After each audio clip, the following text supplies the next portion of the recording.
جمعیت علماء ہند نام ہے جہد مسلسل کا، جمعیت علماء ہند نام ہے قوم و ملت کی مسیحائی کا، جمعیت علماء ہند نام ہے نفرت کے ماحول میں محبت کا رس گھولنے والی جماعت کا۔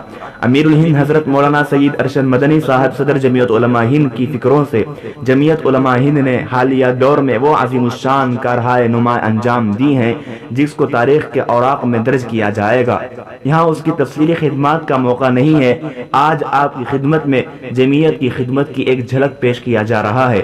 ملک میں جہاں کہیں بھی فسادات یا آسمانی زمینی مصیبتوں میں لوگ گرفتار ہوتے ہیں، ان متاثرین کی فریاد کو جمعیت علماء ہند سنتی ہے، اور جب تک متاثرین مظلومین کو راحت نہیں مل جاتی جمعیت علماء ہند میدان نہیں چھوڑتی۔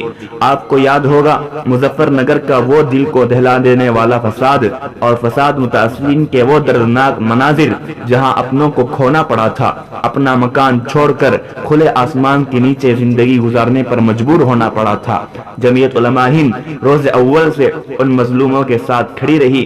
فساد کے 7 سال بعد بھی جمعیت علماء ہند لامکان افراد کو مکانات فراہم کرتی نظر آتی ہے۔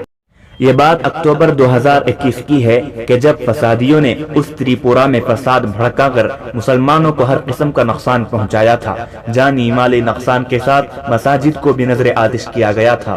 جمعیت علماء ہند تریپورہ میں فساد کے بعد یہاں کا دورہ کر کے مظلوم متاثرین کو تسلی دیتے ہوئے ہر ممکن تعاون کرتے ہوئے قانونی چارہ جوئی بھی کی تھی۔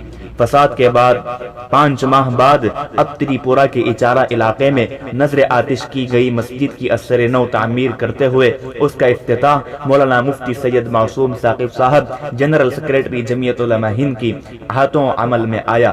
اس موقع پر حضرت مفتی عبدالقیوم منصوری صاحب جنرل سیکریٹری جمعیت علماء گجرات کے علاوہ تریپورہ کے جمعیت علماء کے اراکین بھی موجود رہے۔ مسجد کے افتتاح کے بعد وہ مسلمان جن کا کاروبار برباد کر دیا گیا تھا، ان 9 افراد کو 50,000 روپے فی نفر کا مالی تعاون بھی جمعیت علماء ہند کے جانب سے کیا گیا۔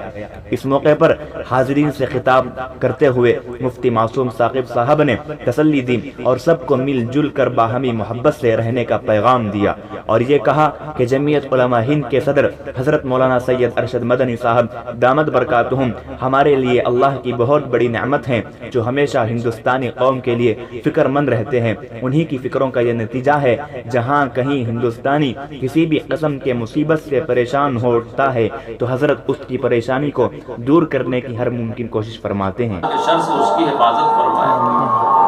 جس موقع پر یہاں کی مسجد جلائی گئی تھی اسی موقع پر CRP کیمپ پانی ساگر کی مسجد کو بھی جلا کر کے 70% ختم کر دیا گیا تھا۔ ہم وہاں بھی پہنچے تھے، اور آج بھی ہمارا ارادہ ہے اگر وقف بورڈ سے دستاویز کی ضابطے اور قانون کی اجازت ملتی ہے تو ہم وہاں مسجد تعمیر کریں گے۔ جمعیت علماء ایک دستوری جماعت ہے، امن و امان سے کام کرنے پر یقین رکھتی ہے، بھائی چارہ پر یقین رکھتی ہے۔